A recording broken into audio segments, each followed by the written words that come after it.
வாழ்வை மாற்றுபவர் இயேசு, என்னை வாழ வைப்பவர் இயேசு, என் வாழ்வை மாற்றுபவர் இயேசு.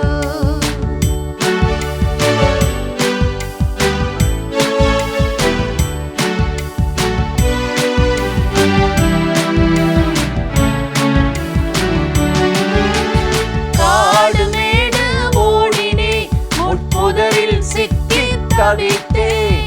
காடு மேடு ஓடினே, முட்புதரில் சிக்கி தவித்தே. என்னை தேடி தேடி வந்தார், அன்பாய் தூக்கி அணைத்துக் கொண்டார். என்னை தேடி தேடி வந்தார், அன்பாய் தூக்கி அணைத்துக் கொண்டார்.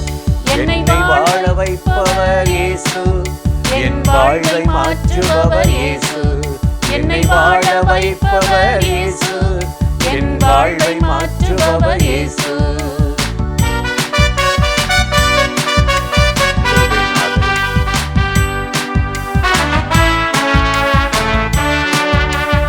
தூரதேசம் ஓடினே, என்னை தூக்கிய அன்பை மறந்தே.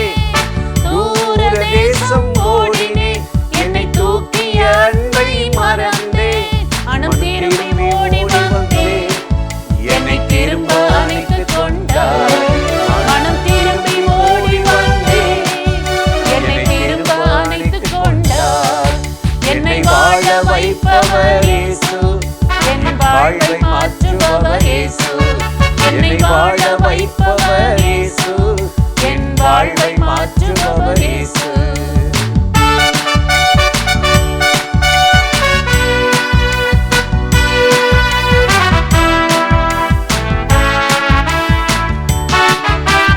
காடு மேடு ஆனாலும், கஷ்டம் நஷ்டம் ஆனாலும். காடு மேடு ஆனாலும், கஷ்டம் நஷ்டம் ஆனாலும். அப்பாவோடு இருப்பேன், அவர் அன்பை விட்டு விலகே. இனி அப்பாவோடு இருப்பேன், அவர் அன்பை விட்டு விலகே. என்னை வாழ வைப்பவர் இயேசு, என் வாழ்வை மாற்றுபவர் இயேசு, என்னை வாழ வைப்பவர் இயேசு, என் வாழ்வை மாற்றுபவர் இயேசு. திண்டுக்கல் மாவட்டம் செம்பட்டியில் இயேசு வாழ்கிறார் ஊழியங்கள் நடத்தும் ஆசீர்வாத உபவாச ஜெபக்கூட்டம். நாள் டிசம்பர் 12, 13. நேரம் காலை 9:30 மணி முதல் மதியம் 2:30 மணி வரை. தேவ செய்தி சகோதரர் எல் வின்சென்ட்ராஜ். எலியாவை போஷித்த தேவன் உன்னை போஷிக்க போகிறார். அவருடைய நீதியின் வலதுகரத்தினால் உன்னை தாங்க போகிறார். பாடல் ஆராதனை சகோதரி கலா வின்சென்ட்ராஜ்.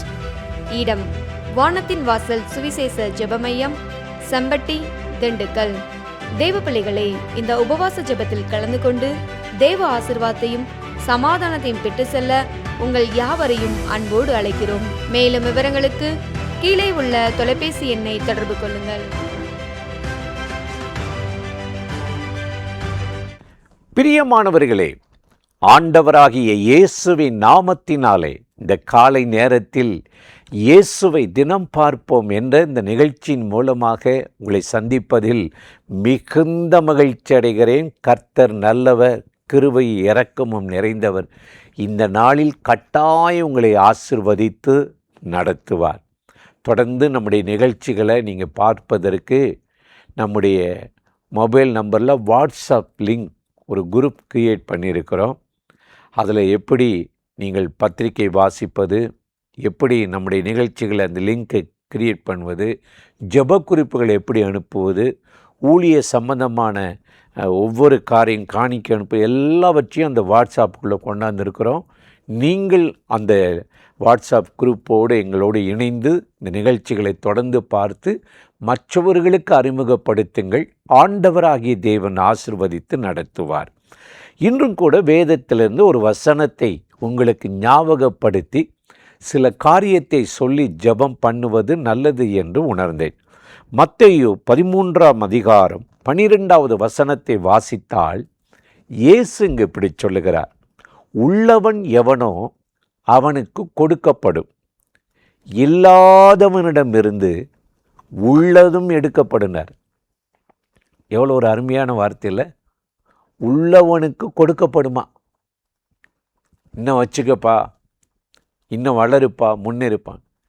இல்லாதவனிடமிருந்து ஏற்கனவே கேட்டு வாங்கி கிருபையை பெற்று ரட்சிப்பை பெற்று பரிசுத்தாவி பெற்று நிறைய பிரசங்கங்களை கேட்டு ஒன்றுமே செயல்படாமல் எனக்கு என்ன உட்கார்ந்துருக்குறாங்க பாருங்கள், அவங்களுக்கு ஆண்டவர் சொல்றார், இல்லாதவனிடமிருந்து உள்ளதையும் எடுத்துருவாராம். அப்போ ஆண்டவர்கிட்ட ஒரு காரியத்தை நீங்கள் பெற்றுக்கொண்டீங்கன்னா அதை விருத்தியாக்க தெரிஞ்சுக்கணும், அதை பெருக்கிக் கொள்ள தெரிஞ்சுக்கணும். ஒரு தாளந்து பெற்றவன் அதை விருத்தி அடையாமல் பயந்து மண்ணுக்குள்ளே புதைச்சி சீலையில் கட்டி என்ன செஞ்சிட்டானா, அப்படியே வச்சுட்டான். ஆண்டவர் சொன்னார், 5 தாளாந்து உள்ளவனுக்கு கொண்டே கொடுத்துருப்பா, இவன்கிட்ட ஏன் வேஸ்ட்டாக இருக்குதுன்னு சொன்னார். இன்றைக்கி நம்ம வாழ்க்கையில் கூட இல்லை இல்லை இல்லைன்னு தான் நம்ம இருக்கிறோம். உலகத்தில் இல்லைன்னா ஒருத்தன் அவன் ஏழைன்னு சொல்லுவாங்க. தெருக்களில் படுத்திருப்பாங்க, வீடு இல்லாதவங்கள பாருங்களேன், தெருக்களில் தான் படுத்திருப்பாங்க.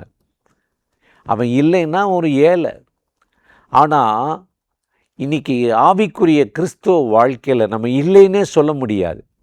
அப்போஸ்தலனாகிய பவுல் சொல்லுகிறார் 2 கொரிந்தியர் 6:9, ஒன்றும் இல்லை என்று எண்ணப்பட்டாலும் சகலத்தையும் உடையவர்களாக இருக்கிறோம் என்று அவர் எழுதுகிறார். எனக்கு ஒன்றும் இல்லை தான், உடை இல்லை, உணவில்லை, ஆனால் எங்களுக்குள் வானத்தையும் பூமியும் படைத்த எங்கள் தேவைகளை சந்திக்கிற தேவன் அவர் இருக்கிறார் உயிரோடு என்றார். இன்றைக்கி பக்தி இல்லை, பரிசுத்தம் இல்லை, விசுவாசம் இல்லை, நம்பிக்கை இல்லாமல் உலகத்தில் எவ்வளோ பேர் ஓடிக்கொண்டிருக்கிறார்கள், வேதனைப்பட்டு கொண்டிருக்கிறார்கள். இன்றைக்கு காலையில் இந்த நிகழ்ச்சியில் இணைந்திருக்கிற உங்கள் வாழ்க்கையில் எது இருக்குது எது இல்லைன்னு எனக்கு தெரியல. ஆண்டவருக்கு முன்னாடி நீங்கள் நிறைவுள்ளவர்களாக இருக்கிறீர்களா அல்லது குறைவுள்ளவர்களாக இருக்கிறீர்களான்னு தெரியல. வேதத்தை வாசித்து பார்த்தா வேதம் ரொம்ப அருமையாக சொல்லுகிறது. 1 யோவான் 5ஆம் அதிகாரம் 12வது வசனத்தில் நாம் வாசித்து பார்த்தால், குமாரனை உடையவன் ஜீவனுடையவன், குமாரன் இல்லாதவன் எவனோ அவன் ஜீவன் இல்லாதவன்.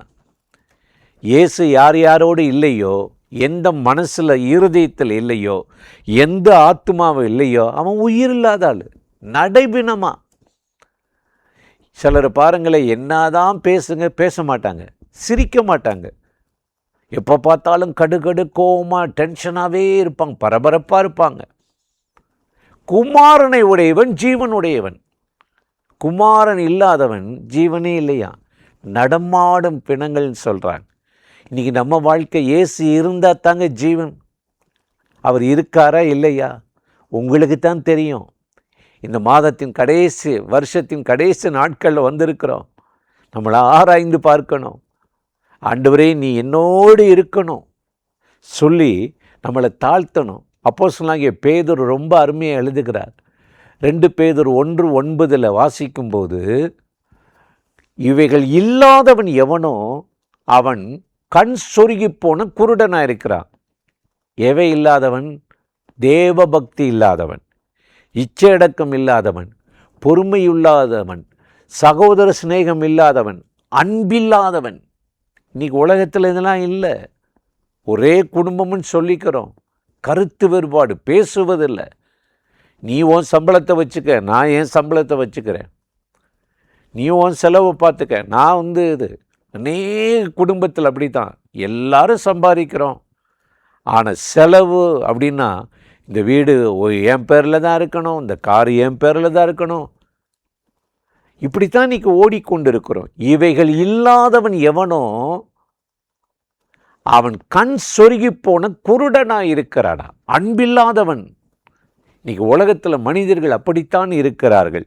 இன்றைக்கு காலையில் இந்த நிகழ்ச்சியில் இணைந்து இந்த வார்த்தைகளை கேட்கிற எனக்கு அருமையான சகோதர சகோதரிகளை, இன்றைக்கி நம்ம வாழ்க்கை எப்படி இருக்குது?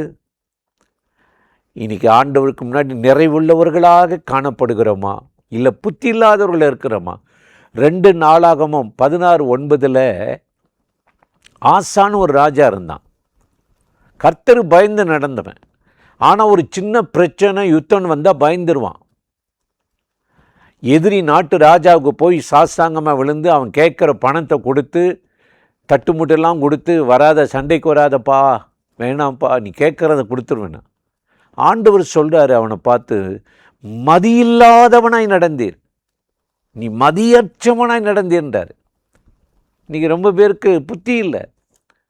இயேசுவே சொல்கிறார் மத்தேயு 7:26, நான் சொல்லுகிற இந்த வார்த்தைகளை கேட்டு இவைகளின்படி செய்யாதிருக்கிறவன் எவனோ மணல் மீது தன் வீட்டை கட்டுகிற புத்தி இல்லாத மனுஷன்.